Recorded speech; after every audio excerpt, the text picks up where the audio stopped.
The world of snow is a world of silence.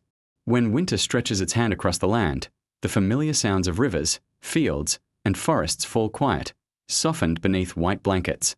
The wind still moves, but even it whispers differently, as though carrying not only cold but memory. To sit within this stillness is to feel that time itself has slowed, that the earth is holding its breath. For as long as humans have lived, ice has been both barrier and shelter, both danger and companion. It shaped our history before we ever learned to write. Long ages ago, ice sheets stretched across continents, carving valleys, building mountains of frozen stone, pushing animals and people into narrow paths of survival. Civilizations, if they may be called so, were born in the shadows of glacier, their fires burning against endless night. But snow and ice are more than cold. They are keepers of memory. Within glacier lie the breaths of ancient skies. Within frozen soil lie bones, seeds, tools, and traces of lives that vanished long ago. To touch ice is to touch time itself, time preserved in fragile crystals. The frozen echoes are not only of climate and nature but of stories, of hunters on the tundra, of spirits whispered in northern myths, of stars guiding travelers across wide horizons. This series, The Frozen Echoes, is a slow wandering through those stories, not of battles or conquests, but of silence, patience, and endurance. We will drift through icy landscapes, through myths told under auroras, through the memory of snow that once blanketed the world. It is history told quietly, so that it may accompany you to rest, carrying you into dreams as soft as falling snow. So let us begin. Not with noise, but with calm, the calm of winter, of snowflakes drifting, of echoes frozen in time. Long before cities, long before temples, long before even the first carved symbols on stone, the earth entered ages of ice. These were not winters of a single season, but winters of millennia, vast glaciations that shaped continents and lives. Great white sheets spread from the poles, miles thick, pressing down forests, grinding mountains, reshaping the bones of the land. Rivers turned their courses, valleys deepened, plains became deserts of frost. For people, survival in such an age was a quiet act of endurance. There were no harvests to store, no granaries to fill. Food came from movement, following reindeer across tundra, fishing rivers that still flowed, gathering roots hidden beneath snow. Fires were not only for warmth but for life itself, each flame a fragile defense against the endless night. Imagine walking then, each step sinking into drifts, each breath a cloud of frost. The horizon would not be lined with cities but with white, endless, and cold. Trees were sparse, and where they grew, people clung to them, building shelters from branches, hides, and snow itself. The land was harsh, but within that harshness was rhythm. The turning of stars overhead, the slow advance and retreat of ice, the migration of animals, all became a calendar, a quiet measure of time. The ice carried silence, but not emptiness. Beneath glacier, rivers still flowed, carving tunnels through darkness. In frozen caves, people painted, their pigments clinging to stone for tens of thousands of years. Around fires, they told stories of spirits in the snow, of animals whose breath steamed in the cold, of ancestors who walked before them. To live in the coming of the ice was not to conquer but to endure. There were no monuments, no walls, no towers. The only monuments were mountains of ice, the only towers were peaks rising from glacier, the only walls were winds that howled across plains. And yet, within this cold, humanity endured, shaping tools from stone, weaving stories, passing memory through whispers and songs. The ice was a teacher. It taught patience, it taught resilience, it taught the value of fire, the warmth of companionship, the strength of silence. It shaped not only the land but the people who walked upon it. The frozen echoes of those times still linger, not in ruins but in bones, in DNA, in the quiet knowledge that survival is often not about victory, but about waiting, enduring, and remembering. The edge of a glacier is a borderland between worlds. Behind it lies the silent kingdom of ice, stretching white and cold into horizons without end. Before it lies the living land, forests, rivers, meadows, and plains where people and animals find space to breathe. This threshold was home to many of our ancestors, for it offered both challenge and opportunity. To the glacier's foot, meltwater streamed, carving rivers of silver through valleys. These rivers brought fish, carried stones, and fed grasses that drew great herds. Mammoths, bison, reindeer, and horses grazed near these edges, their migrations becoming the rhythm of human life. To follow them was to survive. Hunters moved with the herds, their paths echoing the seasonal breath of the glacier itself. The land was not empty. It hummed with life in its own quiet way. Mosses clung to rocks, lichen spread across stone, and hardy trees, birch, pine, and willow, leaned against the winds. In sheltered valleys, fire pits smoked, and families built temporary camps. The glacier was harsh, but its edges provided abundance if one knew where to look, yet the edge was also danger. The ice was never still. Great sheets cracked with thunder, avalanches roared, and icebergs carved into rivers with the sound of mountains breaking. To live nearby was to live with constant change. A valley fertile one year might be buried the next. A river that once carried fish might shift its course overnight. The people who lived there knew that nothing was fixed, that survival meant moving with the land itself. Still, they found ways to thrive. Hunters carved spears tipped with flint, their points sharp enough to pierce thick hides. Fishers shaped hooks from bone, casting into icy waters. Gatherers sought roots beneath snow, berries in brief summers, herbs for healing. Fires warmed not only bodies but spirits. Around flames, stories rose of ice spirits and sky hunters, of ancestors who braved storms, of animals whose breath turned to clouds in the cold night. The edge of the glacier was also a place of memory. The ice carried whispers of ages past, fossils, seeds, even the breath of old skies, trapped in its frozen heart. People may not have known these details as we do now, but they felt the weight of the ice, its age, its presence. To stand at its edge was to feel small, yet connected to something vast. Life there was a cycle of endurance and renewal. Winter pressed hard, and families huddled close.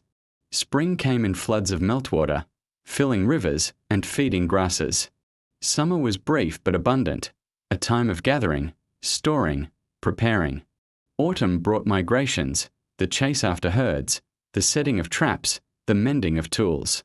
Then winter returned, and the glacier breathed cold once again. This rhythm shaped generations. It carved patience into their lives, taught respect for balance, and gave rise to stories that still echo in northern myths. Life at the edge of glacier was not grand, but it was steady. It was survival through harmony with the land, through listening, through quiet strength. And in that life, though simple, lay the seeds of everything to come: companionship, story, memory, and the first sense that the earth itself was both home and teacher. There is a kind of silence that belongs only to the far north. It is not the silence of empty halls or forgotten ruins, nor the silence of deserts stretching under sun. It is a living silence, filled with the faint creak of ice, the soft crackle of frozen trees, and the whisper of snow blown across frozen plains. It is in this silence that the sky sometimes awakens, not with thunder, but with light. Curtains of green, violet, and pale blue unfold above the earth, the aurora dancing across the heavens as though the sky itself were alive. For those who lived in the shadow of glacier, these lights were not only beauty. They were story. They were voice. They were mystery woven into the night sky, a reminder that the world was greater than the hunt, greater than the fire, greater even than the endless cold. Beneath the northern lights, myths were born, quietly, gently, around fires where families gathered for warmth. The lights came suddenly.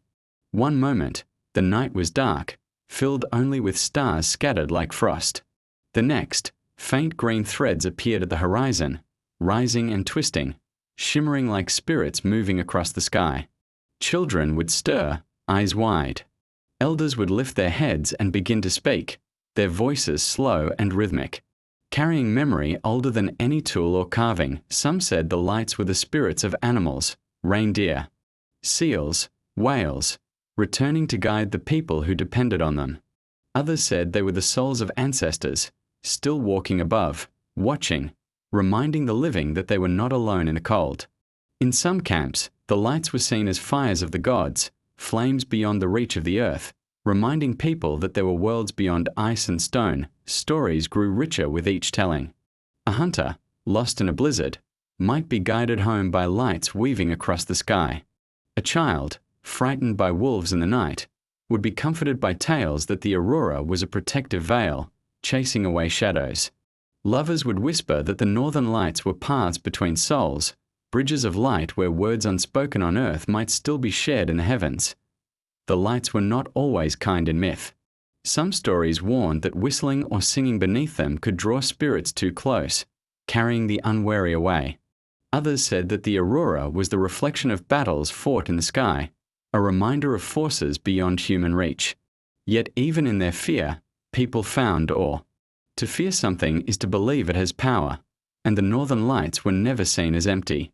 They were alive, and therefore worthy of respect. In this way, the aurora became part of rhythm, just as the glacier and the herds and the stars above. When hunters returned successful, lights might be seen as blessings. When the winter was harsh, they were omens of endurance. When births or deaths came, the lights seemed to mirror them, weaving across the heavens as if to remind the people that every life was part of a larger story. Imagine it now, the crackle of fire, sparks rising into air sharp with frost, a circle of people wrapped in furs. Their faces glow orange against the darkness, while above them, green waves of light ripple in silence. Words drift slowly, myths of spirits and ancestors, while the children listen with wide eyes, their heads resting against their mother's arms. Outside the fire's glow, snow drifts quietly, muffling the world, so that all sound seems smaller than the sky. The myths beneath the northern lights were not written, yet they endured. Passed in whispers, in songs, in gestures, they survived winters and generations. Some echoes of those myths remain today, in the stories of the Sami, the Inuit, the Chukchi, and other northern peoples. Their words remind us that even in the harshest lands, imagination flourishes, turning cold nights into warmth through meaning and wonder. The aurora is, in truth, a dance of charged particles, the sun's breath colliding with Earth's sky. But long before science, it was something deeper, a story, a comfort, a reminder. For those who lived beneath its glow, the northern lights were not only a phenomenon but a companion, as constant as snow, as mysterious as the ice itself, and so, the myths of the northern lights remain frozen echoes, not fossils or artifacts, but living memory, whispered across centuries. They are proof that even in silence, people found song. Even in darkness, they found light. And even in the coldest nights, they found stories warm enough to endure. In winter, rivers change their voice. The steady rush of water softens, slows, and finally quiets as ice spreads across the surface. What was once a moving, flowing road becomes still, sealed beneath white layers that shimmer beneath pale light. For those who lived in lands shaped by ice, frozen rivers were not simply obstacles. They were pathways, mirrors, and teachers. They were silent roads carved by the hand of winter. When rivers froze, they offered new ways of travel. Hunters could cross where once only boats or fords were possible. Families, carrying their shelters and belongings, could move more quickly over hard ice than through tangled forests or snow-choked valleys. The frozen river became a road, smooth beneath feet, glistening beneath stars. It was not permanent. It would break, shift, thaw, but for those months of deep winter, it was a path both fragile and strong day to night, under moonlight. Frozen rivers gleamed like silver ribbons stretched across the land. The snow muffled footsteps, and even voices seemed to fade into the wide silence. Those who walked these paths often felt they were crossing more than land. The river beneath them, sleeping, was a reminder of flow hidden under stillness. To tread on frozen water was to walk on both motion and stillness at once, a paradox that stirred the imagination. The ice was never entirely silent. It groaned, cracked, and sighed, its voice deep and patient. Sometimes a sharp sound would echo like thunder, startling travelers who paused to listen. Children were told stories of spirits living beneath the ice, restless beings who knocked and called, reminding people to tread with care. Elders said the river was alive, dreaming beneath its frozen blanket, waiting for spring to wake it again. Villagers near rivers often gathered on the ice. Fires were lit at the edges, hunters tested their tools, children played, sliding across the glassy surface, their laughter rising into cold air. Yet always there was caution. No one trusted the ice completely. A weak place could swallow the unwary, plunging them into water colder than breath. Stories told of ancestors lost this way, their spirits carried downstream beneath ice until spring returned. The frozen river also carried memory. Beneath layers of snow, the ground told stories of migrations, of hunters who followed animal tracks, of sledges dragged across glimmering paths. When the ice thawed, traces of footsteps vanished, washed away by rushing water. But for a few months each year, the rivers preserved not only water but movement, holding imprints of journeys that would otherwise be impossible. The stillness of frozen rivers was also a mirror for the sky. Stars glimmered upon them, doubled in their reflection. To walk at night upon such a path was to feel suspended between two heavens, the real one above and the mirrored one below. Some said it was like walking on the spine of the world, a narrow road between earth and sky. Myths grew that rivers were bridges, connecting lands not only in space but in spirit. When spring came, the silence ended. Ice broke with thunder, shards carried downstream like shattered glass. The frozen roads dissolved, and the rivers sang again, louder for their long quiet. But for those who had walked them, the memory of silent paths lingered. They remembered the feel of cold air on their faces, the deep groan beneath their feet, the way stars seemed closer when mirrored on ice. Frozen rivers were not only part of nature's cycle. They were part of the human rhythm, teaching patience, caution, and reverence. They showed that even silence moves, that even stillness flows, that even what seems eternal is only a season's gift. And in their quiet, they offered people not only a way forward but a way to dream. At first glance, snow is only cold. It covers the land in silence, hides paths, buries food, and makes movement slow. To the unwary, it is an enemy, chilling breath, freezing fingers, numbing the spirit. Yet those who lived close to the ice learned another truth. Snow is not only a burden, but a shelter. Beneath its cold surface lies warmth, safety, and endurance. Snow falls light, flake upon flake, yet together it builds walls higher than men. It drifts against rocks, piles along ridges, buries forests in soft white. And within these drifts, people learned to carve space. A hollow dug into snow, lined with hides or branches, became a chamber warmer than the open air. The snow itself, though frozen, trapped breath and body heat, turning danger into protection. To step inside such a shelter was to feel a change like magic. The wind that cut across plains fell silent. The sting of frost gave way to stillness. Light dimmed, and the world outside seemed distant, muffled as though beneath a heavy blanket. Inside, fire smoked softly, casting orange glows against walls that shimmered faintly with crystals. Snow, once feared, became a guardian. Children learned early the trick of snow shelters. Elders showed them how to dig carefully, how to shape walls so they would not collapse, how to carve vents for air. To them, snow was no longer a threat, but a companion.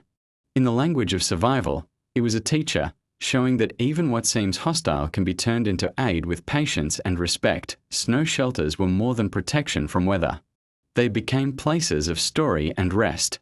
In the heart of blizzards, families huddled close, listening to the deep hush outside. The wind roared across the land, but inside, it was calm, voices low, fires steady. Myths grew in these spaces, of spirits carved from frost, of guardians who lived in ice, of ancestors whose breath lingered in snowflakes. For children drifting to sleep, the snow was not only wall and roof, but cradle. Even animals knew the gift of snow. Foxes curled in hollows, bears slumbered in dens, birds burrowed beneath drifts. People, watching, learned from them, imitating the wisdom of creatures who survived winters long before humans came. To follow nature's example was not weakness but strength. The quiet strength of listening died the great cycle of ice. Snow shelters marked a turning point in human understanding. No longer was the world only enemy. It could be partner, if met with care. Snow taught humility, that survival comes not from conquest but from harmony. It taught patience, that warmth can be found in unlikely places. It taught gratitude, that even the coldest season can hold kindness. When spring came, snow shelters melted, their walls dissolving back into earth and water. Nothing remained but damp patches, a circle of stones from a hearth, perhaps a scatter of bones from meals shared. Yet memory remained. Families remembered the warmth within, the quiet safety, the stories told. Snow, though fleeting, had given them life, and so, generation after generation, the shelter of snow became more than survival. It became symbol. It reminded people that even in the harshest times, comfort can be found if one knows how to look. It whispered that the world, though cold, can also be gentle. And it carried the lesson that strength lies not only in fire, but in the patience to rest quietly within the gifts of the earth. In the world of ice, people were never alone. Though the land seemed empty at times, silent fields of white, endless skies of grey, the frozen world was alive with creatures that had adapted to cold long before humans arrived. These animals were not only neighbours. They were guides, teachers, companions, and sometimes providers. To understand life in the age of ice, one must first understand the animals who walk those frozen paths. The mammoth was perhaps the most enduring symbol of this world. Towering and shaggy, with tusks curving like ivory moons, it wandered in herds across the tundra. Its great size was not only strength but warmth. Its thick hair and fat shielded it from winter winds. People depended on mammoths for more than the hunt.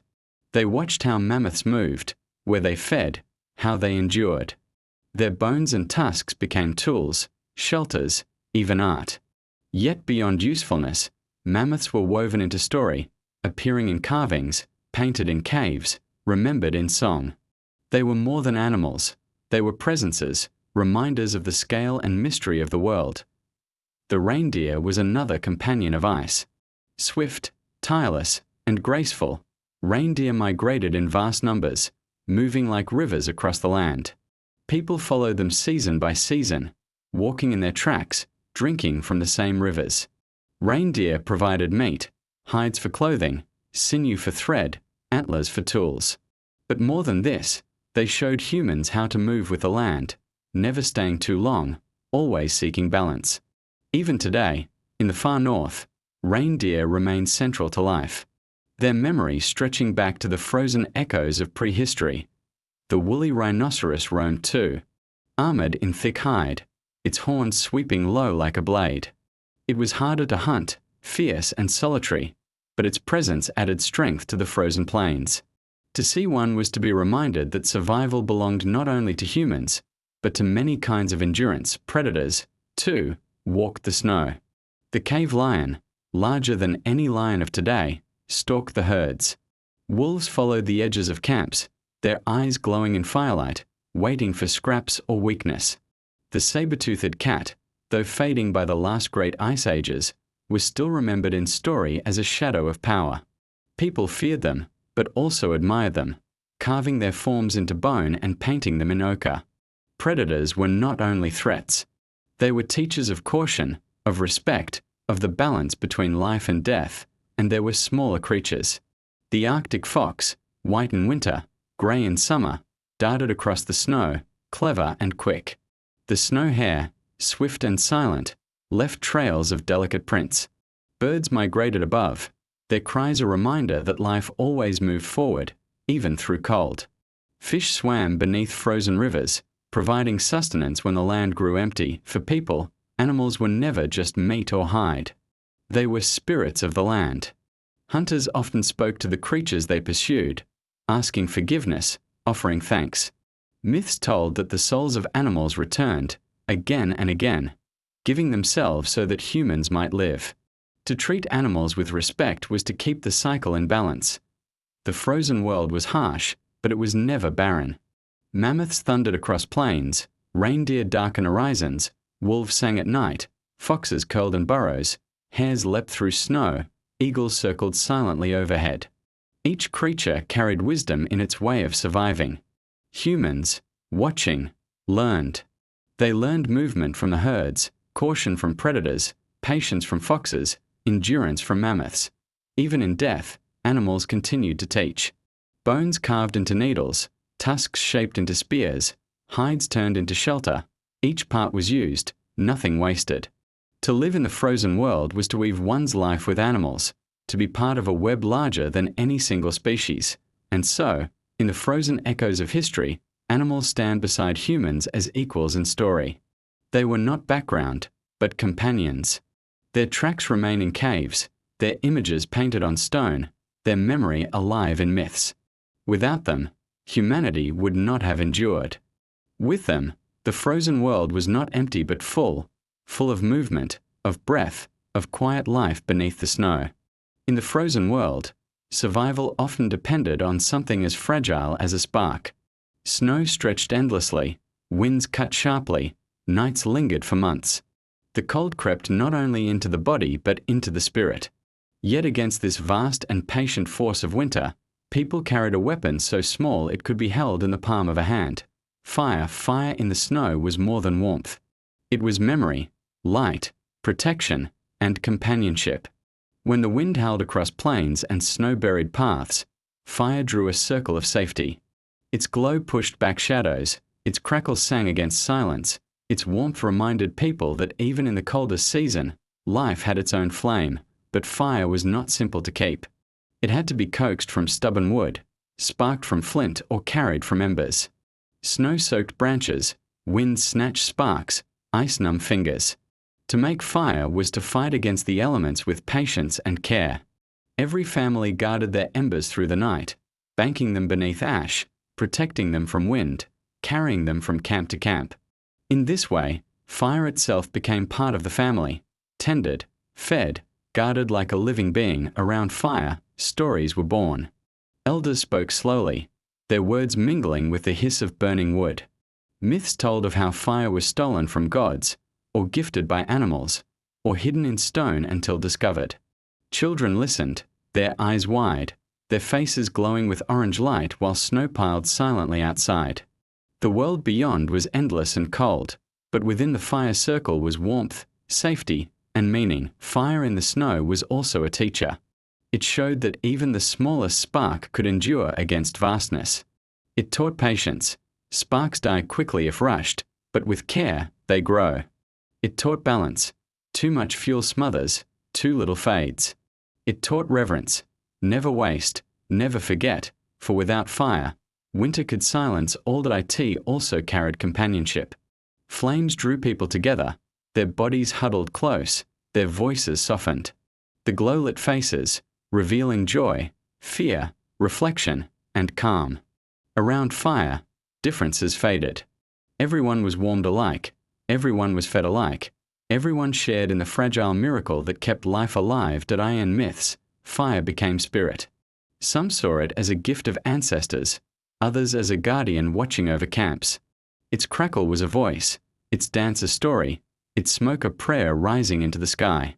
To extinguish fire carelessly was taboo, a sign of disrespect. To share it with strangers was generosity beyond measure. The fire also left traces, charcoal buried in soil, stones blackened by smoke, faint circles still found thousands of years later. These are among the most ancient echoes we know, small but enduring reminders that in the coldest world, warmth once burned. Even when monuments crumbled, fire left its quiet memory in the earth. Imagine a night then, the world outside swallowed by snow, stars veiled by drifting clouds, silence pressing like a weight. And in the center of it all, a fire. Its glow softens the faces of those gathered, their breaths rising in white streams. Sparks leap upward, vanishing into darkness. In this moment, fire is not only survival, it is hope, story, and light against the endless winter. Ice does not hurry. It does not rush like rivers, does not roar like storms, does not rise suddenly like fire. Ice moves in silence, at a pace so slow that it is almost invisible, yet its patience shapes the world more deeply than any force. To live in the frozen age was to learn this lesson. What moves slowly may still be the strongest of all. Glaciers were rivers of ice, but unlike water they crawled, inch by inch, year by year. A single winter's snowfall seemed small, yet as centuries passed, the layers pressed together, becoming weight, becoming walls, becoming mountains of frozen stone.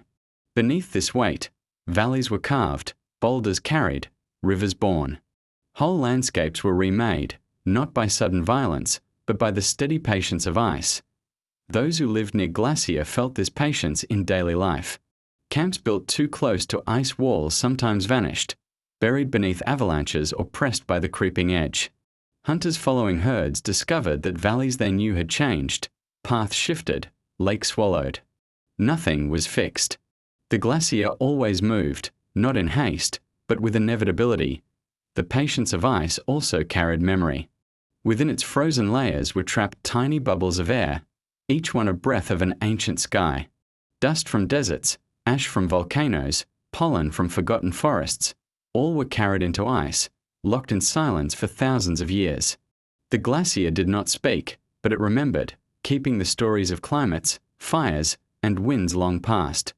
For people, ice was both obstacle and guide. It blocked paths, yet its edges carved roads. It swallowed valleys, yet its meltwater fed rivers. It crushed forests, yet revealed plains rich with soil. To walk near it was to feel the weight of time itself, a reminder that the world was older, stronger, and more patient than any single life. Myths grew from this patience.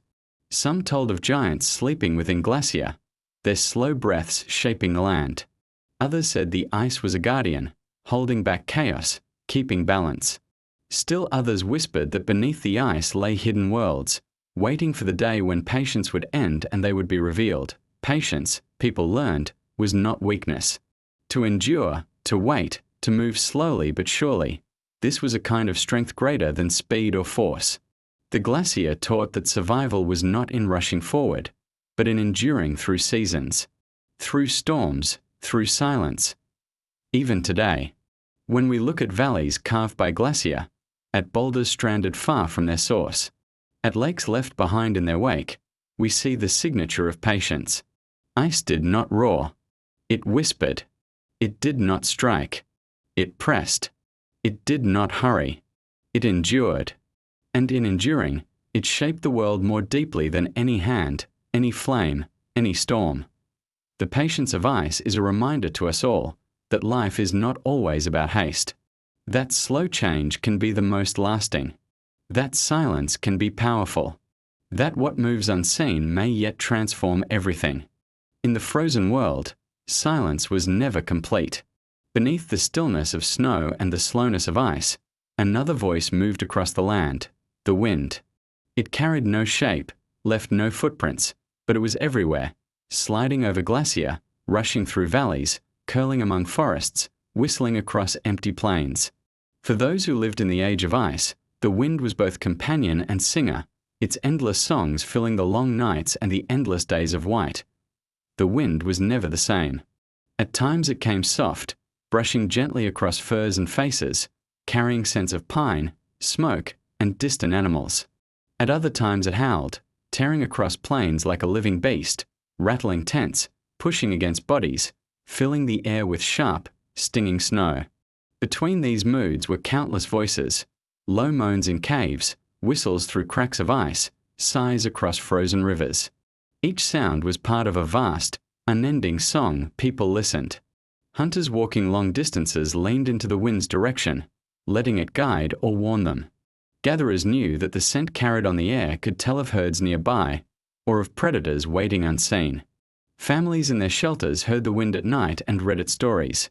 A soft hum meant calm weather ahead, a rising howl warned of storms, a sudden hush brought uneasy stillness. The wind was the first messenger, carrying news of the land. But it was also more than practical. The wind became spirit, myth, and song. Around fires, elders told children that the wind carried voices of ancestors, whispering their guidance through the night. Some said the wind was a guardian, circling the camp, keeping wolves away. Others said it was a trickster, playing with flames, scattering snow, laughing in whistles through the trees. The auroras above sometimes seemed to move in harmony with the wind, rippling as though stirred by invisible hands. Together, light and wind created nights that felt alive, as though the whole sky was singing. In myths, the wind was said to carry the souls of animals, guiding herds across tundra, or to carry prayers upward, sending them into the stars. Even in hardship, the wind offered meaning. To hear its steady song while walking across frozen plains was to remember that one was never truly alone. To sit in shelter while storms roared outside was to feel both small and protected, safe in the arms of fire and family while the world sang beyond. The wind reminded people that the land was alive, always moving, always speaking. The songs of the wind also carried memory. It carved shapes into snow, built dunes that rose and vanished, etched ripples into ice, smoothed stones until they gleamed. Each trace was a note in its vast composition, music written not in sound alone but in shape, in shadow, in motion. Long after voices fell silent, the wind continued its song, reshaping the world, whispering into the ears of those who listened that to live in the frozen world was to live with the wind as constant companion.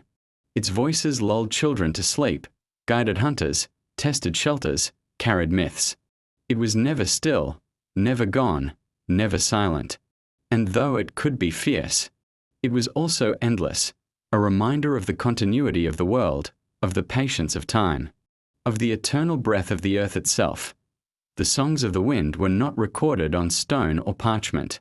They linger only in memory, in story, in the imagination of those who once sat beneath stars, listening. Yet even now, when one stands in the north and hears the wind sweep across snow, one hears the same song, a frozen echo from ages long past, still alive, still carrying its tune. In lands close to ice, night was not measured in hours but in seasons. The sun, so constant in warmer worlds, dipped lower and lower until at last it did not rise. The sky darkened, the stars brightened, and the world entered what people simply called the long night. Days faded into twilight, twilight into darkness, and darkness became the rhythm of life. For those who lived in this realm, the long night was not only a test of endurance but a time of deep reflection. Without sunlight, time seemed to lose shape. Morning and evening blurred together. The moon became the only clock, waxing and waning as the sky stretched endlessly overhead. In this stillness, people learned to measure time differently, by the flicker of fire, by the rhythm of stories, by the growth of hunger and the satisfaction of meals. The long night pressed hard on the spirit. Cold deepened, storms swept the land, and the absence of light weighed heavily. Yet within this absence, life created its own light. Fires burned brighter, families huddled closer, voices filled the silence with song and story. The long night was feared, but it was also sacred, for it drew people inward, both into themselves and into one another. Stories told in this time were special. Myths of the sky grew richer, for the stars were brighter and the auroras more frequent. Elders said the long night was when the boundary between worlds grew thin, that spirits wandered, that ancestors walked, that animals spoke in whispers. Children, wrapped in furs, listened with wide eyes, their imaginations lit by tales as much as by flames. The night was also practical. With herds far away and plants sleeping beneath snow, survival depended on planning. Hunters prepared before the darkness fell, storing food, making tools, mending clothing. During the long night, they repaired what was broken, told what was remembered, dreamed of what was to come. It was not a time of growth but of patience, of waiting for the world to turn again toward light. For many, the long night was also beautiful. Imagine stepping outside the shelter, the air sharp, the snow glowing faintly under stars, the silence vast and unbroken. Above, constellations blaze brighter than in any southern sky, their patterns ancient and steady. Auroras ripple in green and violet waves, shifting without sound. The land may be frozen, but the heavens dance endlessly. To look upward was to be reminded that the long night, though dark, was never truly empty. The memory of the long night shaped people deeply. It taught endurance, that even when the sun seemed gone forever, it would return. It taught resilience, that warmth and light can be created even in the coldest darkness. It taught reverence, that silence and stillness can hold meaning as profound as motion and noise. When at last the sun returned, rising weakly at first, then growing stronger, it was not taken for granted. People greeted it with joy, with song, with offerings. The long night, though heavy, made the return of day all the more sacred. Without the night's depth, the dawn could not shine so bright. The frozen echoes of the long night still linger in northern myths, in festivals of light, in stories told around winter fires. They remind us that darkness is not only absence but a canvas on which stories, lights, and dreams can glow. The long night may be endless in memory, but in truth, it is only a turning, a reminder that patience carries all things back to light. On a morning after snowfall, the world seemed new. The plains stretched white, smooth, and untouched, as though no living thing had ever passed. Then, with the first step, the silence broke. A footprint pressed into snow, a simple mark, shallow, fleeting, yet filled with meaning. It was not only the impression of a foot. It was the echo of presence, a sign that life walked across the frozen land. The first footprints were never alone. They trailed in lines, sometimes straight, sometimes winding, carrying the stories of people who moved through endless whiteness. Each step told of direction, of intent, of endurance. Hunters left tracks as they followed herds. Families pressed paths between camps. Children's smaller footprints mingled with larger ones, weaving a memory of community into the snow. To the eye, footprints seemed fragile. A gust of wind erased them, new snow buried them, sunlight softened their edges. Yet for the brief time they remained, they were powerful. Animals read them, sensing danger or opportunity. People read them, tracking prey, finding kin, marking journeys. A single line of footprints could lead to food, to safety, or to reunion. Myths too grew from footprints. Elders told that the first humans were guided across the snow by spirits whose footprints glowed in the dark, leading them to rivers and firewood. Others said that ancestors' footprints never vanished, that though snow covered them, their paths remained, invisible but real, guiding each generation forward. Sometimes footprints were left on purpose. Hunters carved paths to help those who followed. Families stamped circles around camps, marking safe space. Children played, stamping patterns into drifts, creating shapes that melted into the earth. These patterns, though temporary, gave a sense of belonging. The land was vast, but here, beneath these footprints, it became familiar. Even today, in caves and ancient sites, footprints endure. Pressed into mud that later froze, baked, or solidified, they remain across thousands of years. We find them now, imprints of bare feet, of children's toes, of hunters striding with spears. They remind us that even in the frozen world, where so much vanished without trace, small signs of presence endured. The first footprints of the frozen age were more than steps in snow. They were signs of hope. Each one said, "We are here. We walk. We endure." They mark survival not in grand monuments, but in small impressions, in fleeting paths, in the memory of movement. To walk across snow and leave footprints was to defy silence. It was to carve a story into the most temporary of canvases. And though snow melted, though winds erased, though time forgot, the meaning of those footprints remained. They were the quiet declaration of life itself, carried forward into the frozen echoes of memory. The frozen world was not a place where life could simply be gathered from the earth. Fields did not bloom, fruits did not hang heavy from trees, and rivers were often locked in ice. To survive, people needed not only patience but pursuit. The hunt was more than necessity. It was ritual, rhythm, and the very heartbeat of life in the snow. Imagine it. The wide tundra stretches ahead, silent but for the crunch of boots pressed into snow. A line of hunters moves slowly, wrapped in heavy furs, their breaths rising in clouds that drift upward into the morning air. The horizon is pale, the sun faint, its light weak but steady, glimmering on endless whiteness. Before them lies their task, to follow, to track, to endure. Hunting in the frozen age was never swift. It began with listening. Hunters bent low, eyes scanning the snow for signs, prints pressed deep by mammoths, delicate tracks of hares, the long line of reindeer hooves moving across plains. Each mark was a page of the land's book, telling a story of where animals moved, how fast, how recently. To read snow was to read survival. Patience was everything. Hours passed in silence, as hunters followed the faintest sign, careful not to startle the herds. The wind erased trails quickly, drifting snow across paths, but skilled eyes found what seemed invisible. A broken twig, a faint stain where fur brushed against bark, a hollow pressed into snow where an animal had rested. Each clue was gathered slowly, strung together into a thread that led deeper into the frozen world. The animals themselves were masters of endurance. Reindeer could travel vast distances without pause, their hooves sure on ice. Mammoths moved as herds, circling their young, protecting them with tusks and size. Wolves followed too, shadowing the same herds, waiting for weakness. Hunters entered this rhythm not as rulers, but as participants. They joined a cycle older than themselves, one in which predator and prey shared the same stage. When at last the moment of the hunt came, it was never with noise.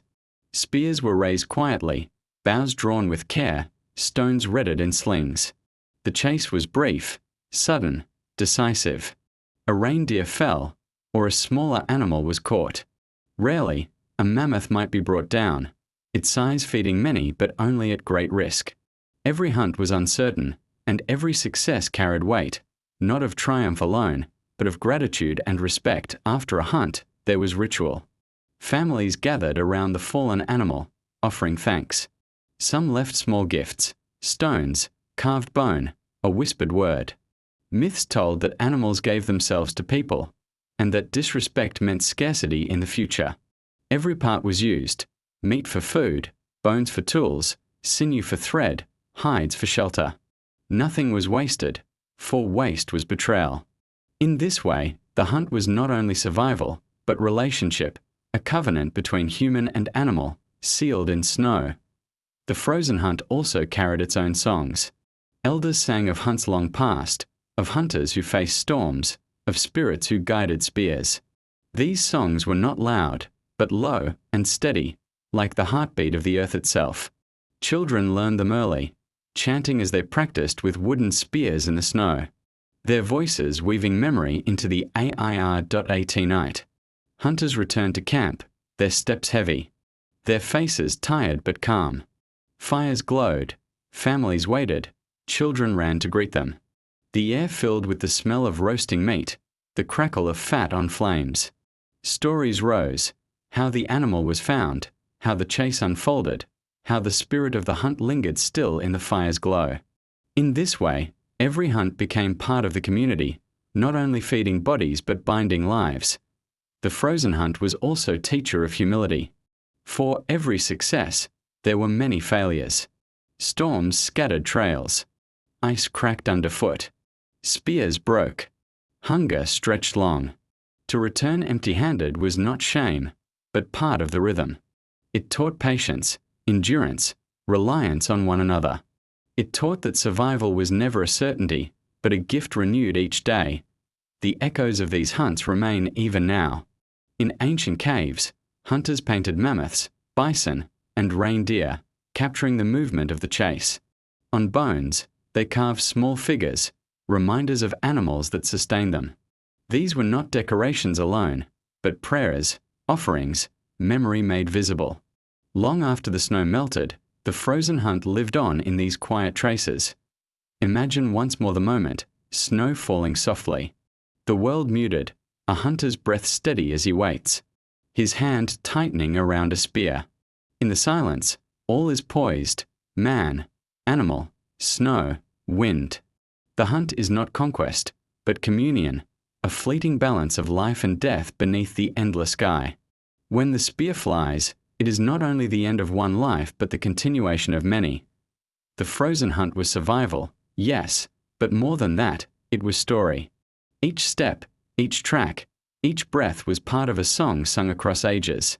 And though the snow buried footprints and the wind erased trails, the memory remained, carried in whispers, in paintings, in echoes frozen into time.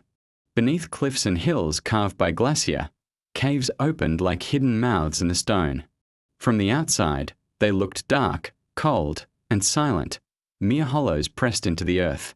Yet for people of the frozen world, caves were more than shadows. They were shelter, memory, and altar. They were places where the snow could not reach, where fire burned softly against stone, where stories lingered longer than the voices that spoke them. To step into a cave in the age of ice was to enter a different world. The sound of wind faded, The brightness of snow dimmed, and the air grew still. The ground was hard, the walls damp, yet within the stone there was a sense of permanence. Outside, snow erased footprints, ice moved and changed, winds reshaped the land. But within the cave, time slowed. Marks endured. Fires left blackened ceilings.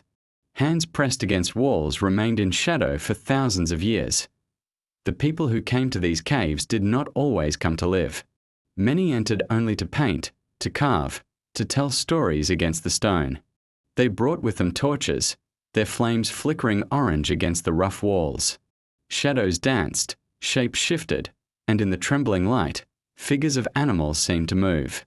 Mammoths thundered, reindeer leapt, bison stampeded, not in flesh, but in ochre and charcoal, brought alive by human hands and fire's glow. Why did they paint?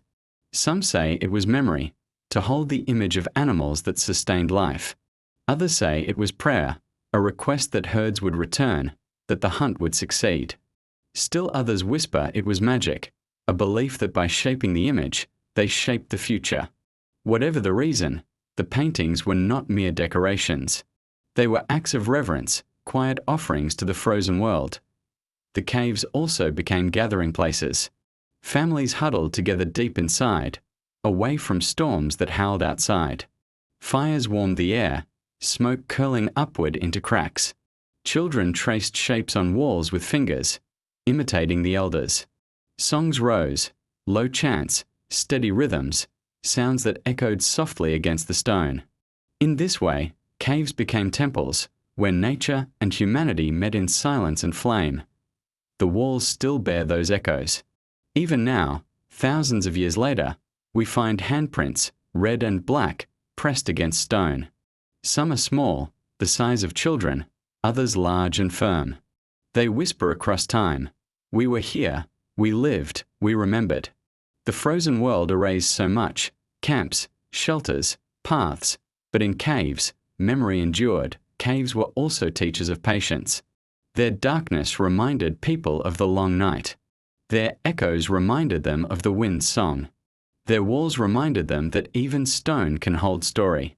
To sit by a fire within stone was to feel the balance of elements, fire and earth, warmth and cold, silence and voice. Imagine it now, a group gathered in a deep chamber.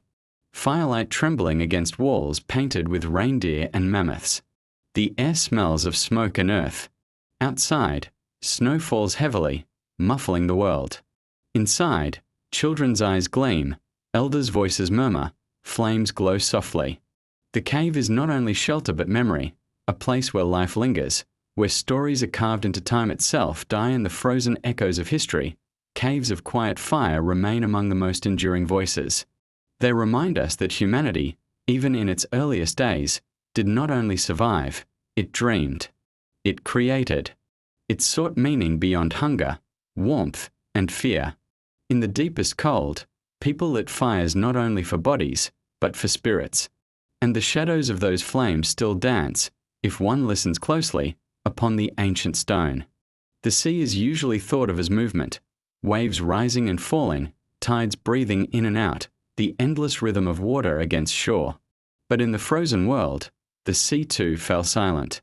Winter pressed down so deeply that even oceans yielded, their surfaces stiffened, their waves locked in stillness. The frozen seas stretched outward like vast plains of glass, gleaming in the pale light of sun and stars. To look upon them was to see a horizon without motion, a silence wider than land. For people who lived near these coasts, the frozen seas were at once barrier and path. In summer, the waters surged with fish, seals, and whales. But in winter, when ice spread thick and unbroken, the sea became something else entirely, a bridge of white, a silent expanse where travelers could walk, hunt, or cross into unknown lands. These seas, frozen and patient, carried stories of both fear and discovery. Imagine a small group setting out across such a sea. Their sledges are heavy with hides and tools, their dogs pulling steadily, their breath rising in clouds that drift into the horizon. Around them stretches nothing but white, a flat surface meeting sky in seamless stillness. The sound of runners sliding on snow, the faint crunch of paws. The occasional creak of ice beneath weight, These are the only voices in a silence so deep it feels like the earth itself is listening. Traveling the frozen seas demanded courage. Beneath the ice lay water deep and dark, restless even when hidden. Cracks could open suddenly, black veins spreading across white, reminding travelers that their path was never certain.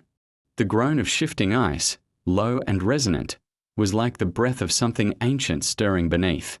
Yet despite danger, people crossed. The frozen seas were not emptiness, they were connection. Across them, new lands were found, new paths opened, new stories began. The sea also provided life, even in its silence. Hunters sought seals that surfaced through breathing holes, waiting patiently with spears, sometimes for hours, listening to the faint hiss of air before striking. Whales, too, were part of myth and survival, their immense bodies symbols of strength and gift. In frozen nights, the sound of their breaths, deep, hollow, rising from beneath ice, was a reminder that even beneath silence, life moved, myths grew upon the frozen seas. Some said they were mirrors of the sky, a place where stars fell and rested before rising again. Others said they were thresholds between worlds, paths where spirits crossed from the land of the living to the land of the dead. Stories told of travelers who vanished into the white horizon. Walking so far, they stepped into the realm of ancestors. To set foot on the frozen sea was to step into mystery, into a silence larger than life itself. For those who survived these voyages, the return was sacred. Camps greeted them with joy, fires burned, food was shared, and stories flowed. Each crossing added to memory, each crack in ice became a tale, each glimpse of whale or seal became part of song.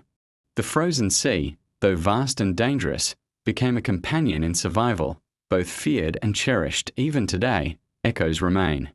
In northern lands, the sea still freezes, and travelers still move across it with sledges and dogs, guided by stars.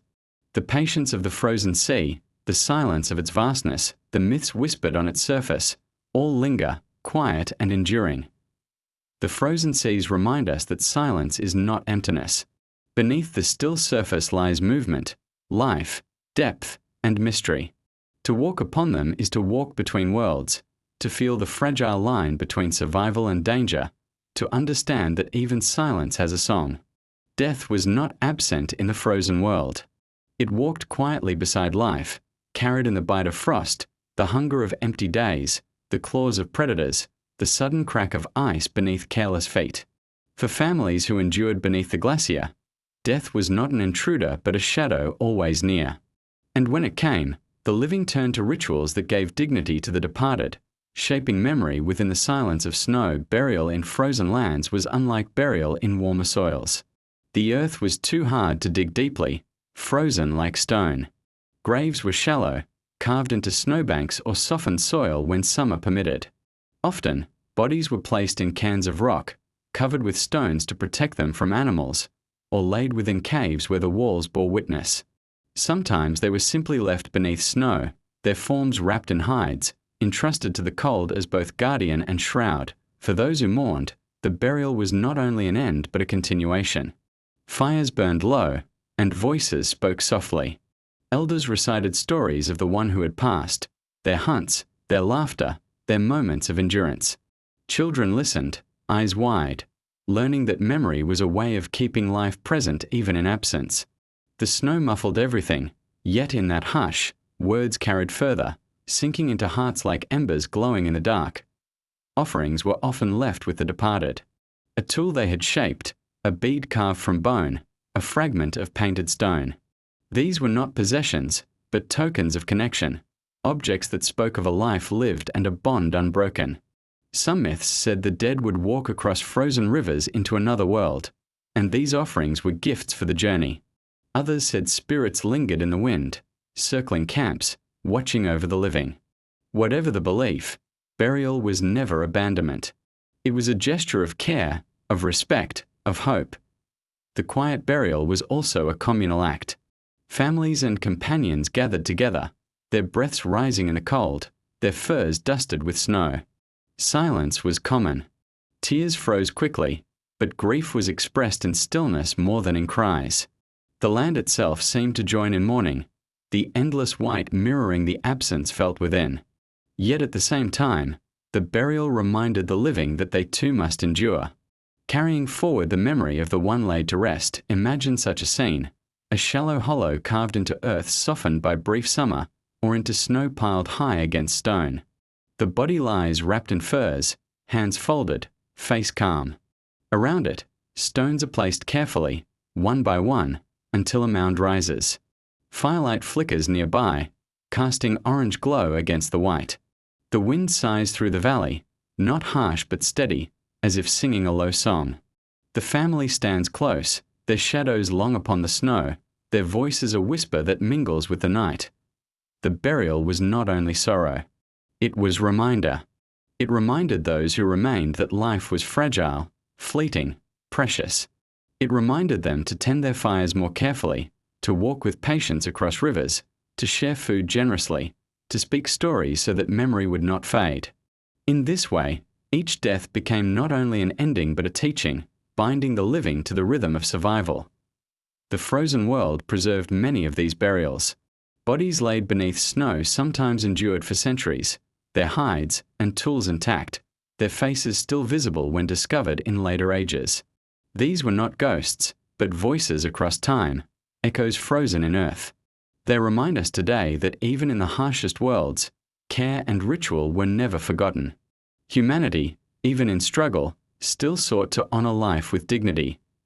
The quiet burial was not about monuments or grandeur. It was about presence, memory, and silence. It was about placing one life gently back into the embrace of earth and snow.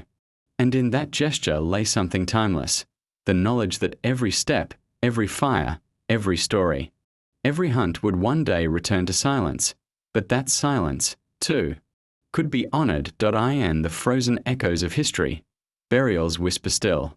They tell us that even in lands of ice, where survival demanded every breath, people did not forget reverence. They lived, they endured, they dreamed, and when life ended, they laid their loved ones to rest beneath the same snow that had sheltered them in life. In the frozen world, survival depended not only on fire and patience, but on the tools shaped by human hands. Without them, the hunt could not succeed, shelters could not rise, hides could not be cut, and fires could not be tended.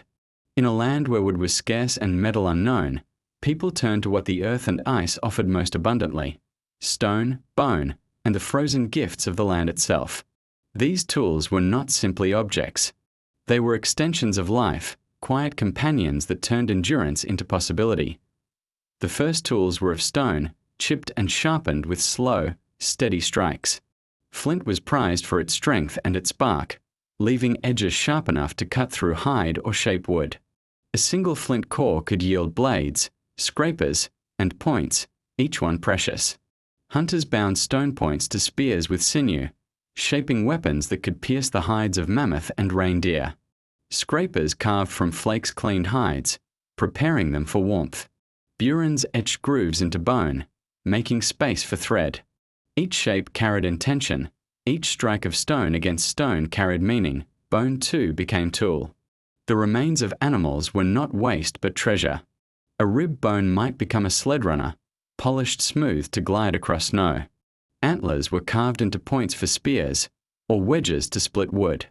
Tusks of mammoth, immense and strong, could be cut into ornaments or shaped into harpoons, their curve perfect for piercing the surface of ice and striking into the dark water below. Even the smallest fragments of bone became needles, fine and sharp, allowing hides to be stitched together into clothing strong enough to resist the cold. Ice itself became part of the toolkit. It was not only obstacle, but material. People carved blocks of snow to build walls, shaping shelters that resisted storms. They cut paths through frozen rivers, using stone chisels to break channels for fishing. Even water, frozen into smooth ice, became a surface for travel, turning sledges into swift carriers of goods and memory. In this way, ice was both challenge and resource, both wall and bridge. The making of tools was not only craft, but ritual. In the hush of a camp, one might hear the steady tark of stone striking stone, sparks flashing briefly in the dimness. Children watched closely, learning how to see the right angle, how to strike without shattering, how to coax form from raw stone. Each shard that fell was a lesson. Each finished point was a quiet triumph. Patience was as important as strength, for stone yielded only to careful hands. Tools also carried story. A spear point was more than sharpness. It was a memory of the hunt, of the animal that gave sinew, of the stone drawn from the earth. A needle was more than bone. It was the echo of a creature's life, turned into warmth for another. Even the humblest scraper carried within it a link between human and world, a reminder that survival was always shared. Some tools were decorated. Not all were purely functional. Hunters carved lines into bone handles, etched patterns into tusks, painted stones with ochre. These marks spoke of identity, of belonging, of beauty found even in the struggle for survival. To carry a decorated tool was to carry not only function, but spirit. It whispered that even in the frozen world, people dreamed of more than need. They dreamed of meaning. Imagine a quiet evening, a family gathered around the glow of fire. The air filled with the scent of burning wood. Outside, the snow falls steadily, muffling the world. Inside, an elder shapes a piece of flint, chipping carefully, each strike ringing softly through the cave. Sparks fly and fade. Children lean close, their eyes wide, as the sharp edge slowly emerges. The elder pauses, tests it against a piece of hide, and nods. The tool is ready, not only for the next hunt, but for the continuation of life itself. The frozen world left behind many of these tools. Buried in earth, preserved in caves, hidden beneath layers of snow, they endure long after the hands that shaped them turn to dust. Today we find them, still sharp, still speaking. They remind us that survival was not only in great hunts or vast glacier, but in the small, patient acts of shaping stone, bone, and ice. The tools of stone and ice were more than implements. They were echoes of resilience, symbols of the bond between human and earth. They carried not only survival, but memory. And in their quiet endurance, they whisper still, telling us that even in the harshest lands, hands found a way to create, to adapt, to dream. The frozen world was not only landscape, it was memory itself, stretched across snow, carved into ice, carried on the breath of wind. To walk across the tundra was to step upon countless traces, some seen, many unseen. Each footprint pressed into snow, each trail marked by reindeer, each broken branch left behind by hunters. These were all threads in the fabric of memory. Though snow buried them quickly, their meaning endured in story, in ritual, in the quiet knowledge passed from elder to child. Paths in the frozen world were rarely permanent. The wind erased them, the seasons shifted them, ice cracked and moved, rivers froze and thawed. Yet people remembered where they had walked. The mind became map. The stars became compass. The land itself, with its ridges and valleys, became a book that could be read by those patient enough to listen. Hunters followed the same trails year after year, even when the snow lay smooth and blank, for memory carried them forward. These frozen paths were not only of the body, but of the spirit. Families spoke of ancestors who had walked before, whose footprints had been buried long ago, but whose presence lingered still. Some said the spirits of the dead traveled along hidden paths beneath the snow, guiding the living when storms made the land invisible. Others believed that animals, too, left spiritual trails, that the mammoth carried not only herds across tundra, but the wisdom of endurance itself, its path echoing for generations. The paths of memory were often marked by small gestures, a stone placed upon another, forming a cairn that rose above the snow, a line of bones left neatly arranged near a river, a burned circle of stones from a fire that once warmed a family. These signs endured longer than footprints, whispering to those who came after, "We were here, we endured, we moved forward." To stumble upon such a trace was to feel connection, not only to kin, but to the long line of lives that stretched backward into silence. Memory itself became tool of survival. Children were taught not only where rivers ran, but where storms struck hardest, where the snow drifted deepest, where herds gathered each spring. Elders recited long routes as chants, their voices steady, carrying maps that were not drawn on hide or stone but carried within breath. These chants were not hurried. They unfolded slowly, like the land itself, naming each rise, each tree, each frozen hollow. To forget such a path was danger. To remember it was life, but memory was more than survival. It was story. Each journey became a tale, retold by firelight. The hunter who followed tracks for 3 days before finding prey.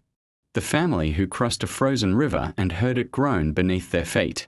The child who left small footprints beside the larger ones of parents, only to see them erased by wind before morning. These stories, passed on, turned fleeting paths into enduring echoes. Some myths said the land itself remembered. The ice carried within it the sound of old voices, the imprint of steps pressed into frozen ground thousands of years before. To press one's ear to the glacier was to hear faint whispers, songs of those who had walked before. Whether true or imagined, these beliefs bound people to the land, making every journey sacred, every footprint part of a larger chorus. Imagine walking such a path, the world white and still. The only sound the crunch of snow beneath boots, the steady breath of companions beside you. Ahead lies only horizon, behind only distance. Yet in each step is memory, memory of those who walked before, of stories told, of fire shared. The land may be silent, but it is not empty. It carries the weight of presence, the echo of all who endured.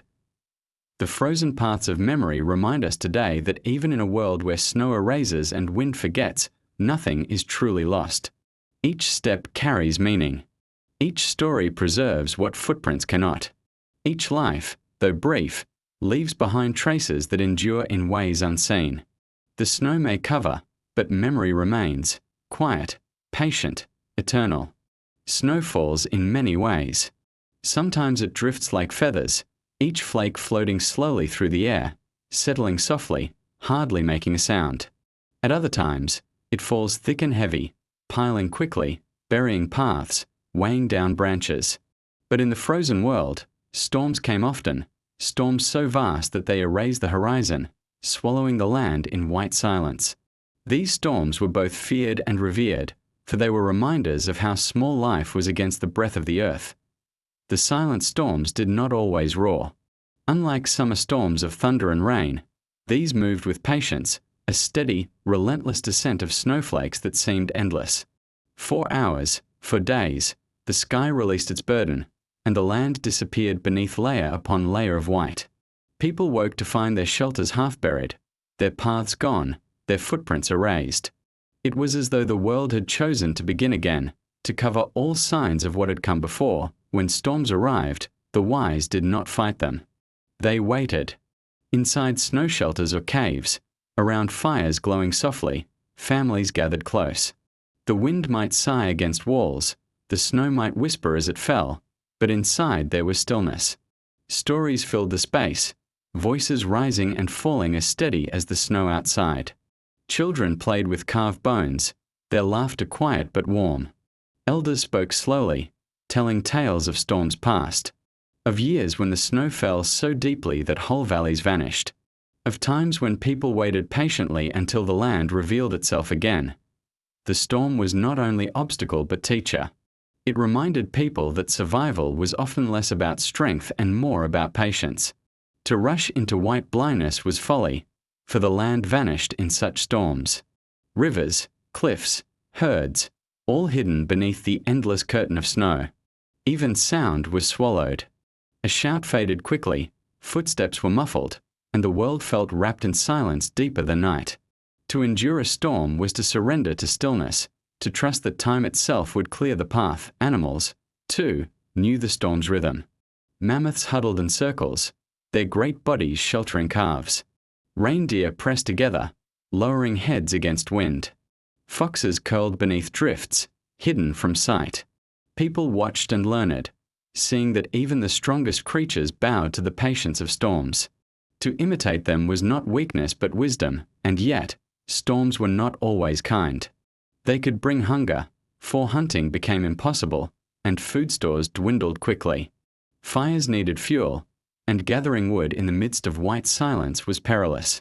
Sometimes, the storm took lives, not in violence, but in stillness, when cold pressed too deeply, when the world was too quiet, when the patience of waiting stretched too far. Such losses were mourned, remembered, and spoken of softly in future storms. Still, the storms were also moments of beauty. Step outside for just a moment in the midst of one. The air filled with swirling flakes, each unique, each delicate, drifting down in countless numbers. The horizon gone, replaced by a vast curtain of white. Trees softened into ghosts, rocks into shadows, sky and land becoming one.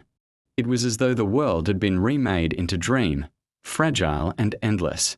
For those who stood in such storms, silence became more profound than sound. When storms ended, the land was new. Valleys smoothed, rivers hidden, camps buried beneath drifts that glittered in sunlight. Paths had to be found again, but the beauty of the world was undeniable.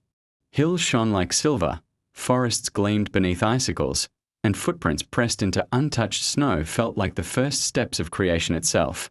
The storm, though harsh, gave the gift of renewal. The memory of silent storms endured in myth. Some said the snow was the breath of great spirits, sighing across the land. Others said the storms were blankets laid by the earth to rest, to sleep, to heal. Children grew up knowing that storms were part of life, neither curse nor blessing, but simply the voice of the land speaking in silence. The frozen echoes of silent storms remind us that patience, surrender, and humility are as important as fire, tools, or the hunt. They tell us that even when the world seems to vanish into white, it does not end.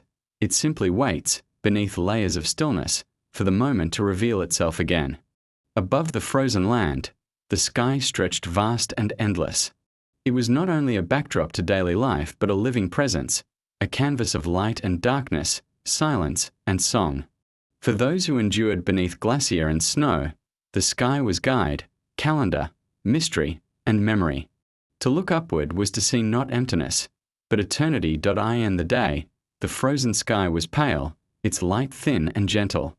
The sun hung low, even at noon, casting long shadows across plains of white. Its warmth was faint, yet its presence was treasured. People turned their faces toward it, eyes half closed, feeling its fragile heat upon their skin. When clouds spread thick, the world dimmed to grey, sky and land blending until horizons vanished. The day sky was not dramatic, but patient, a quiet reminder that even in the coldest places, light endured. Twilight, the sky softened into colours that lingered longer than in warmer lands. Faint golds, pinks, and violets spread across snow, reflecting upon ice like brushed silk. Hunters returning from long journeys often paused to watch, their breath steaming as the horizon glowed.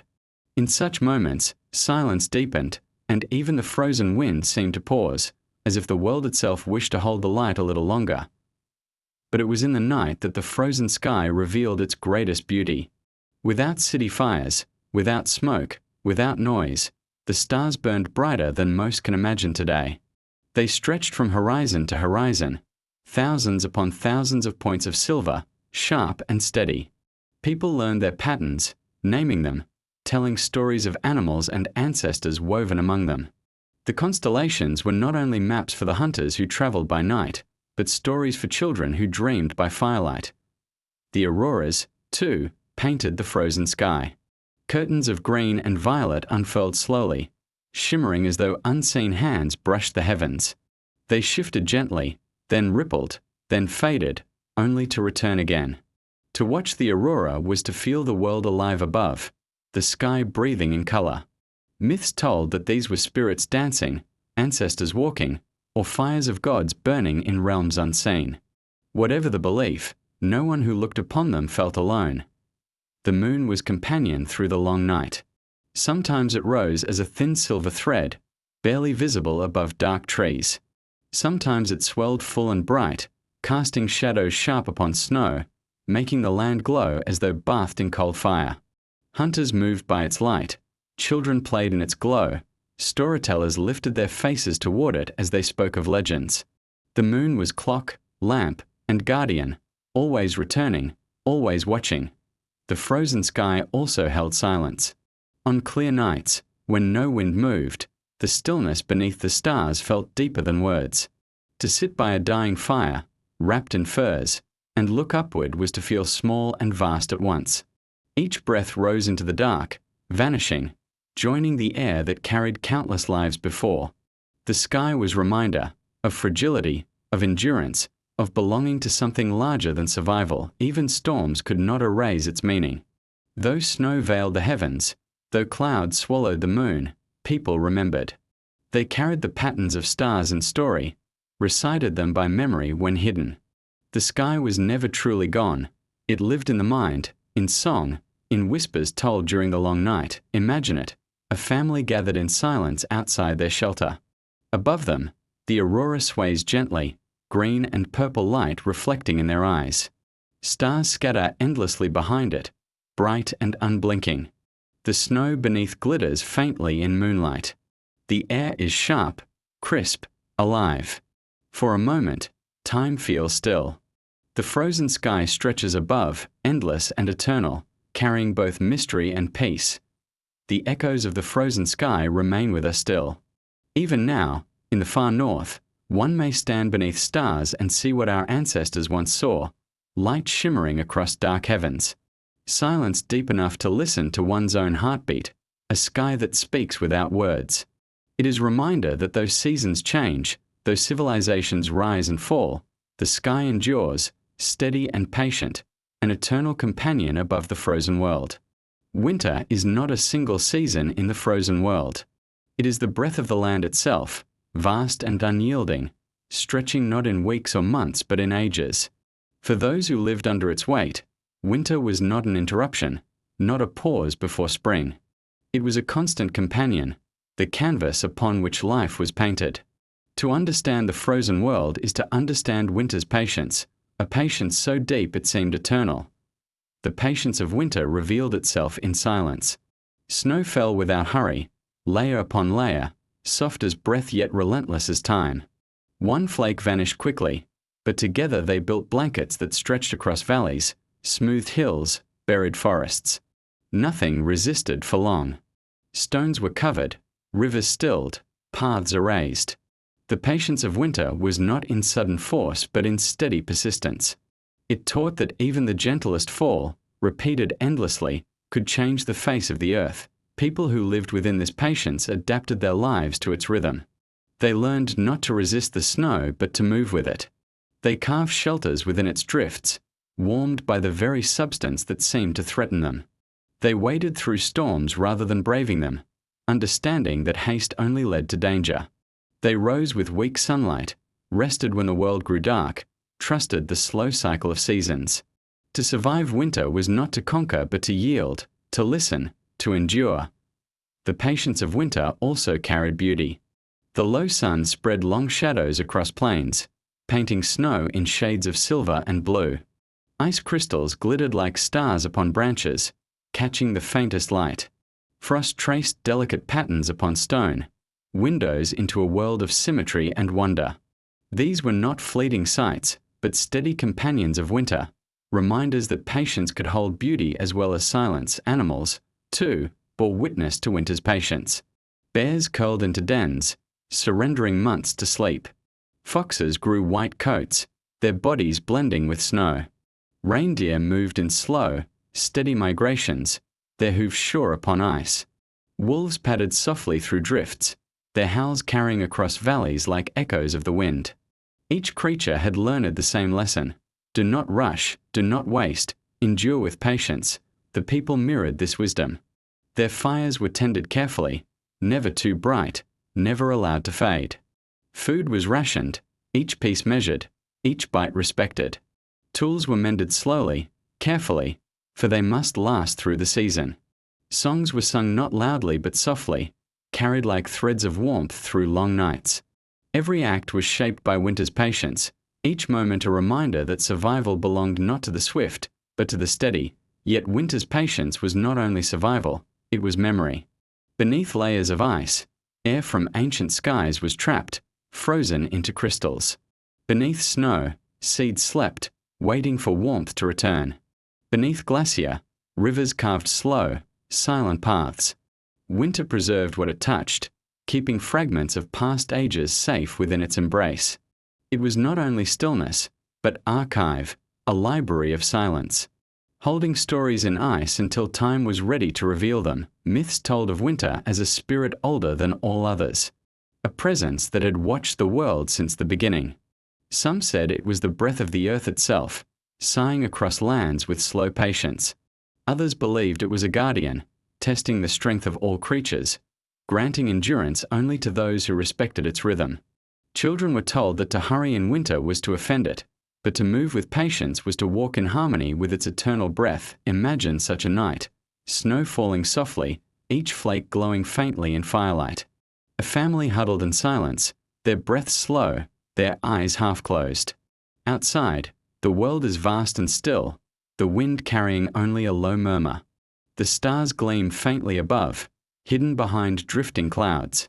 Time itself seems to pause, stretched thin beneath the patience of winter. Nothing demands, nothing hurries.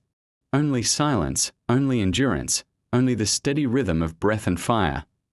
The eternal patience of winter is a lesson that echoes still. It reminds us that not all change is swift, not all strength is loud. Some transformations come slowly, quietly, with persistence that cannot be denied. Winter whispers that to endure is to accept slowness, to respect silence, to trust that even the coldest nights are part of a greater rhythm to end the frozen echoes of history. Winter remains a voice not of cruelty, but of patience. It was never enemy nor friend, but presence, vast, unhurried, eternal. And in that presence, humanity learned not only to survive, but to listen, to adapt, and to dream within the stillness of snow. In the frozen world, survival was never the work of one. A single person could gather wood, carve tools, or catch fish, but to endure long winters, to face the silence of storms and the weight of snow, required more than individual effort. It required community. And at the heart of that community was the hearth, the fire that burned not only in caves or shelters but in the very center of human life. The hearth was more than flame. It was a circle, a gathering place, a symbol of togetherness. In the vast emptiness of tundra and ice, the hearth drew people close. Its glow softened faces, its smoke curled upward, its warmth held back the endless cold. Around it, voices mingled, low songs, steady stories, whispers of memory. Without the hearth, there was no community. With it, even the coldest night carried warmth. Each hearth was tended with care. Fuel was precious, gathered patiently from forests or driftwood along frozen shores. Every ember was guarded, covered with ash when families slept, carried from camp to camp in small bundles. Fire was not only survival, it was inheritance.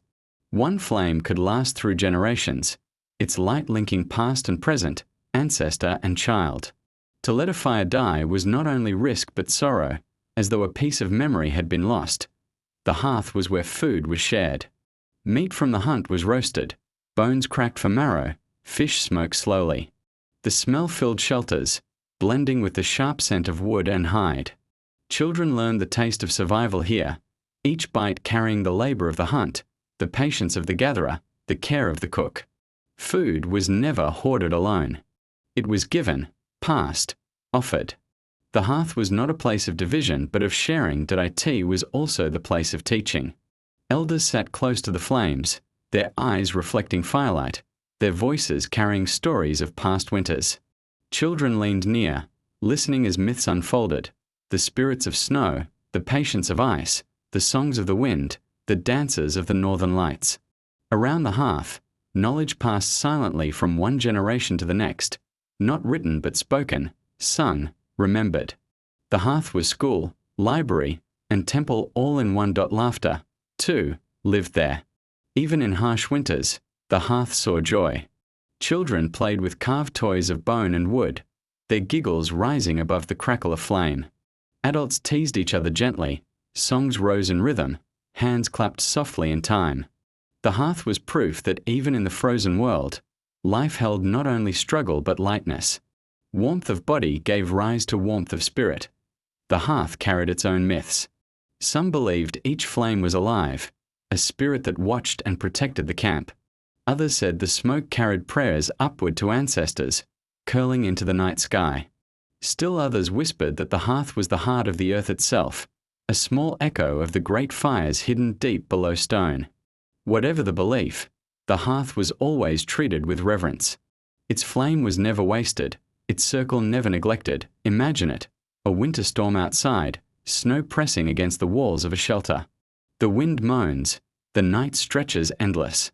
Inside, the hearth glows. Shadows flicker on stone walls, soft and shifting. Faces gather close, eyes half closed in warmth. An elder speaks slowly, the words rising like sparks, while children curl against their parents, drifting towards sleep. The hearth crackles, steady, eternal. The storm may rage, but within this circle there is calm, there is community, there is peace. Even today, when we sit around fires or tables, when we gather in warmth during cold seasons, we echo that ancient hearth. The frozen hearth of community was more than survival. It was the essence of humanity itself. It reminded people that life is not endured alone, but together. That warmth is not only of fire, but of companionship. That the circle of flame is also the circle of memory, binding generations in quiet endurance. Die in the frozen echoes of time, the hearth still whispers. It tells us that strength is not only in stone tools or in the hunt, but in the act of gathering, of sharing, of remembering. It was there, in the glow of quiet fire, that humanity found its true warmth, not only against the snow, but within the heart of community. When the sun dipped and the horizon faded, the frozen world belonged to night. It was a time of deep silence, a time when fire burned brighter and breath steamed in silver plumes against the dark. For families huddled close within shelters, the night was both rest and danger. Fires could dim, storms could rise, predators could prowl. And so, while most slept, there were always a few who remained awake, the watchers of the night. The watchers were not chosen by force but by rhythm. Some had the patience to sit long hours in silence, eyes steady, ears alert. Others were guided by instinct, waking easily to the faintest crackle or rustle. Their task was simple, yet sacred: to guard the flame, to guard the family, to guard the fragile thread of survival that stretched through the dark. The fire was the heart of the night, and the watchers tended it carefully. They shifted logs, stirred embers, blew softly to coax sparks into flame. Every moment mattered. A fire too weak risked fading, leaving the shelter cold.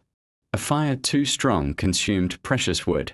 The watchers learned balance, the steady feeding of flame that kept warmth alive until dawn. Their hands smelled of smoke, their eyes glowed with reflected light, their minds drifted between wakefulness and dream. Beyond the fire, the night stretched vast and unbroken. The watchers listened. They heard the low sigh of wind against stone, the faint crack of ice shifting on rivers, the distant cry of wolves echoing across valleys. Sometimes, the night was quiet enough to hear the soft fall of snowflakes on hides stretched across shelters. In such silence, the world felt alive, as though the darkness itself were breathing. The watchers also looked upward. The stars blazed more brightly in those times than most will ever see today. Constellations stood sharp and steady, their patterns guiding memory and myth.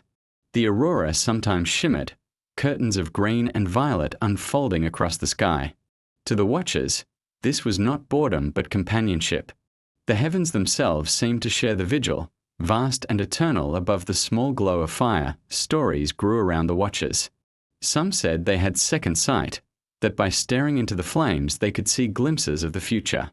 Others said they could hear the voices of ancestors in the wind, whispering guidance through the long night. Children whispered that the watchers were protected by spirits of fire, invisible guardians that circled the camp. Whatever the belief, the watchers carried respect. They were the keepers of silence, the ones who made sure the night passed safely. Imagine the scene. Within the shelter, a family sleeps, their breaths rising and falling in slow rhythm. Children curl against their parents, furs drawn close. Outside, the storm has eased, leaving the land hushed and white. At the entrance sits a watcher, cloak pulled tight, spear resting at their side. Before them, the fire glows softly, its embers pulsing red. Above, the sky stretches endless, stars unblinking, auroras faint. The watcher blinks slowly, listening, waiting, keeping the circle of warmth alive while the world rests. The watchers of the night were not heroes in the usual sense. They did not carve great monuments, nor did they conquer. Their work left no trace on the land. Yet without them, survival would have faltered. Their patience, their endurance, their quiet strength ensured that families could dream, that fires could last, that mornings could come. Even today, their memory lingers in the frozen echoes of story. Every fire tended late at night, every quiet vigil kept for loved ones, every moment of patience in darkness recalls the watchers. They remind us that strength is not always in loud deeds, but in stillness. That protection can be as simple as staying awake while others sleep.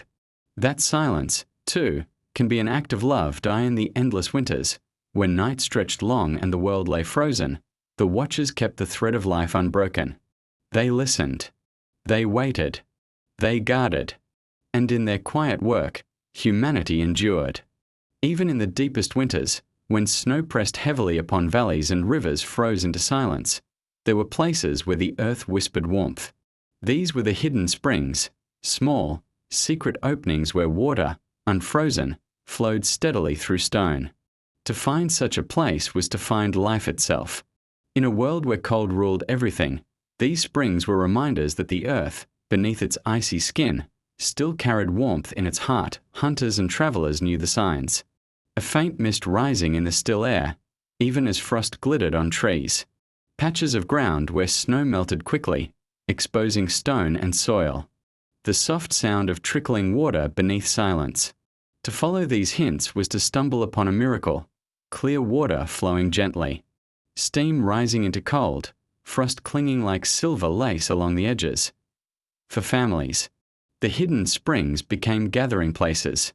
Water could be drawn without breaking thick ice, a gift in the heart of winter.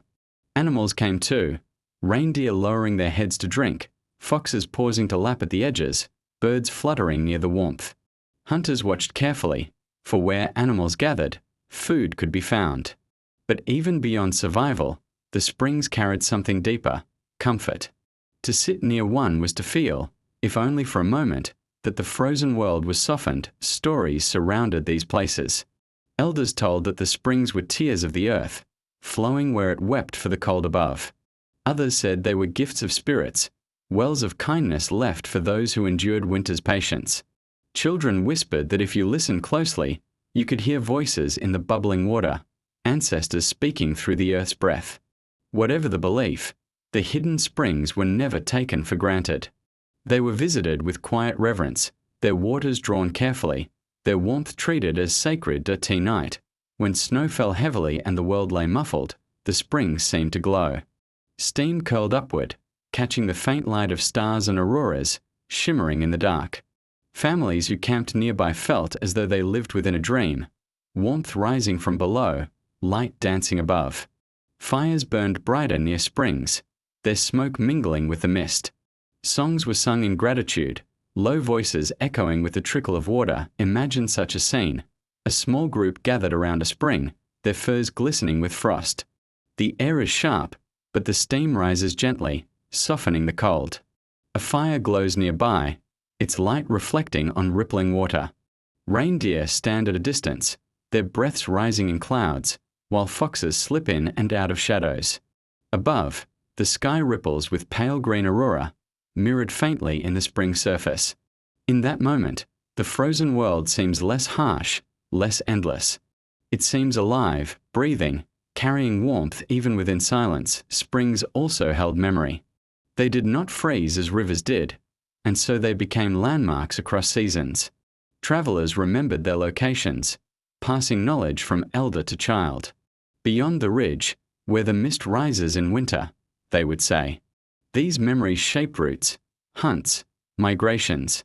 Springs were like stars upon the earth, fixed points in a world always shifting beneath snow. Even in myth, springs were remembered. Some stories told of healings at their waters, of wounds soothed, of spirits comforted. Others told of dangers, creatures guarding the springs, jealous of their gift. But even those tales carried respect, for they reminded people never to forget the sacredness of such places. To pollute a spring, to waste its water, was unthinkable. Each drop was life, each trickle a reminder that the earth was still kind, even in cold. The hidden springs remind us today that even in the harshest times, warmth can be found. Even when the world seems locked in stillness, there are places where life flows quietly, unseen but steady. They whisper that endurance is never absolute cold, that within silence there is always movement. Within ice, there is always water. Within winter, there is always breath. In the frozen echoes of history, the springs remain symbols of hope. They teach us that survival is not only about fire, but also about listening, finding, respecting the hidden gifts of the world. They tell us that the earth, though vast and silent, carries within it a gentle heart, one that continues to flow quietly beneath the snow. When the last fire faded, when the last footprints softened into snow, when the last glacier stepped back into silence, something still remained. Not the shelters, for they crumbled. Not the tools, though some endured in stone and bone. Not even the stories in their first voices, for those voices fell quiet long ago. What remained was echo, soft, endless, woven into the breath of the land itself. The frozen world, with all its storms and stillness, was never only hardship. It was a teacher. It taught patience in the long night. It taught humility in the vast silence. It taught endurance in the face of snow that fell without end.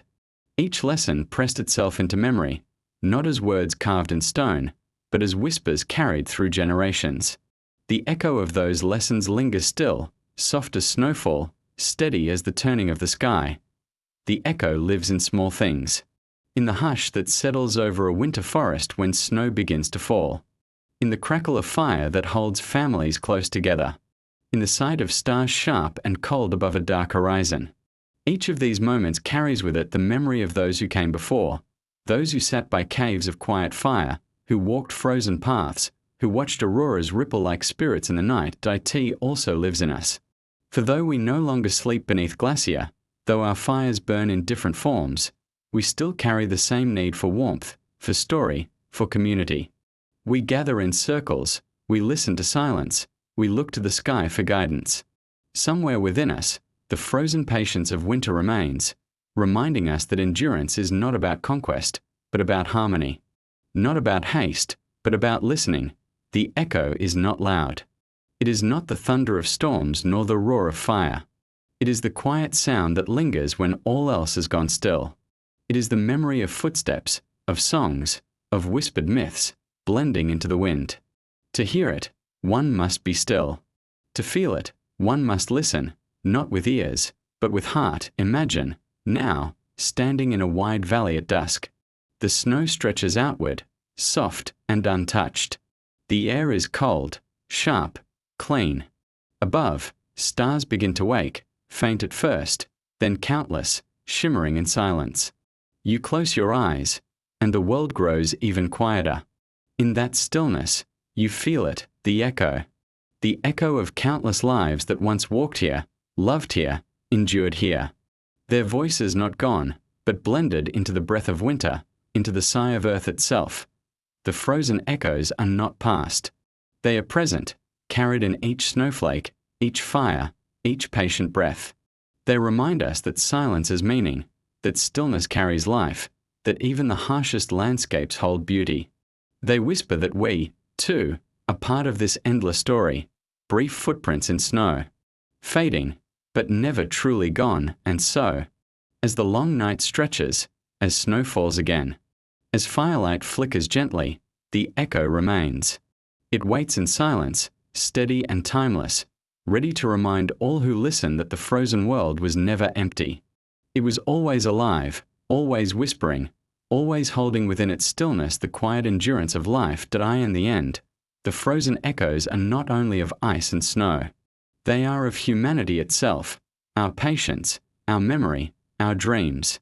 They remain, soft and eternal, like the snow that falls without hurry, like the stars that shine without end, like the silence that carries every voice into eternity.